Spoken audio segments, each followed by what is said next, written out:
পরীক্ষা করা হয় এবং সেখানে দেখা যায় যে HMPV পজিটিভ। প্রথমে স্পষ্ট হওয়া দরকার, আসলে এই রোগিনী হাসপাতালে এসেছিলেন মূলত সেপসিস নিয়ে, মানে উনি যখন হাসপাতালে আসছেন তখন ওনার সেপসিস আছে এবং তখন ওনার কালচারে শুধু HMPVর পাশাপাশি সেখানে ক্লেবশিয়েলাও পাওয়া গিয়েছিল এবং এটা ক্লেবশিয়েলা জনিত সেপসিসের কারণে উনি হাসপাতালে ভর্তি হয়েছিলেন। ওনার HMPV পজিটিভ এই ফাইন্ডিংসটি হচ্ছে ওনার চিকিৎসাজনিত যে পরীক্ষা নিরীক্ষা তার প্রক্রিয়ার অংশ হিসেবে এটা ডিটেক্টেড হয়েছে।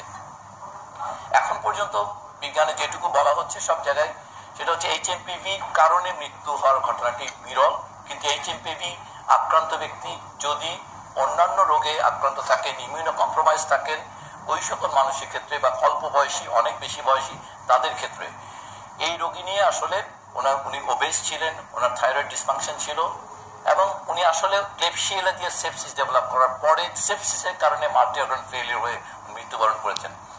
এই সেপসিস বা এই মাল্টি অর্গান ফেলিয়ারের কেসগুলো যখন নাকি ভেন্টিলেট করা হয় সাধারণভাবে এদের আউটকাম পৃথিবীর উন্নত দেশগুলোতেও কিন্তু যথেষ্ট খারাপ হয়।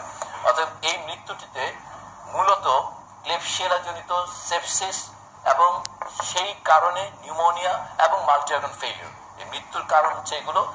কিন্তু রোগিনী অবশ্যই দুর্ভাগ্যজনকভাবে তিনি HMPV আক্রান্তও ছিলেন, যেটি একটি সার্কুলেটিং ভাইরাস। বাংলাদেশে দীর্ঘদিন যাবৎ এবং পৃথিবীব্যাপীও এই ভাইরাসটি এই সিজনাল ফ্লু হিসেবে মানুষকে আক্রমণ করে থাকে। অর্থাৎ এই মুহূর্তে আমাদের গত কোভিডের কারণে আমাদের যে ডায়াগনস্টিক ক্যাপাসিটি বেড়ে গিয়েছে, আমাদের সেই কারণে আসলে আমাদের আজকাল রেসপিরেটরি প্যানেলে ডিটেকশনে একসাথে অনেকগুলো ভাইরাস ধরা পড়ে, ওই কারণে HMPV ডিটেকশনটা এইভাবে হয়েছে।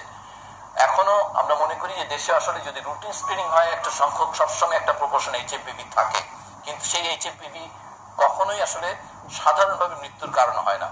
অতএব আমরা আজকে আসলে আপনাদের মাধ্যমে সারা দেশের মানুষকে এই কথাটি বলতে চাই যে এটি খুবই দুঃখজনক যে একজন HMPV আক্রান্ত মানুষ তিনি হাসপাতালে থাকা অবস্থায়, ভেন্টিলেটরে থাকা অবস্থায়, ওনাকে ভেন্টিলেটর উইন করা হয়েছিল, আসলে ভেন্টিলেটর থেকে বেরও করে আনা হয়েছিল অবস্থার উন্নতির কারণে, আবার 8 ঘন্টা পরে অবস্থার অবনতি হয় এবং তারপরে মৃত্যুবরণ করেন। এটা দুঃখজনক। ওনার মৃত্যুতে আমরা মন্ত্রণালয়ের পক্ষ থেকে দুঃখ প্রকাশ করছি, কিন্তু আমরা আশ্বস্ত করতে চাচ্ছি এই কারণে যে এখন পর্যন্ত বিজ্ঞানে আসলে HMPV কারণে মানুষের সরাসরি মৃত্যুর কথাটি সরাসরি বলা হচ্ছে না। এটির মৃত্যু হারও খুবই নেগলিজেবল। কোথাও কোথাও এটাকে 1000-এ একজন বলা হয় বটে, কিন্তু এটা সুস্থ মানুষের ক্ষেত্রে তাও না। অতএব একজন মানুষের সার্বিক সুস্থতা, তার ইমিউন স্ট্যাটাস, তার অন্যান্য রোগের উপস্থিতি, এইগুলো নির্ধারণ করে HMPV দিয়ে ওই মানুষটি আসলে কতখানি ঝুঁকির মধ্যে আক্রান্ত হবেন। তো আমরা কিন্তু এই যেহেতু ভাইরাসটির বিস্তার ঘটছে আশেপাশের দেশগুলোতে এবং বিশ্ব স্বাস্থ্য সংস্থার সুপারিশ অনুযায়ী কতগুলো সাধারণ স্বাস্থ্যবিধি মেনে চলার আমরা পরামর্শ দিতে চাই, এটা কোনো নির্দেশনা নয়।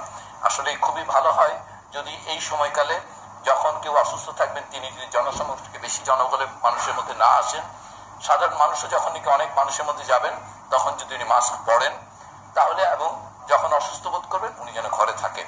এই সাধারণ বিষয়গুলো মেনে চললে এটির বিস্তার কমবে, কিন্তু এটি নিয়ে কোনোভাবেই আতঙ্কিত হওয়ার প্রয়োজন নেই। এবং আমরা আমাদের মন্ত্রণালয়ের পক্ষ থেকে এই সাধারণ স্বাস্থ্যবিধি, এগুলো আসলে অন্যান্য দেশে রেসপিরেটরি এটিকেট বলে, এটা সাধারণভাবে মানারই কথা। আমরা সেটুকু যা স্মরণ করে দিতে চাই যে মানুষজনকে যে আতঙ্কিত না হয়ে আপনারা শুধুমাত্র অনেক মানুষের মধ্যে গেলে একটু মাস্ক পরবেন, অসুস্থ বোধ করলে ঘরে থাকবেন।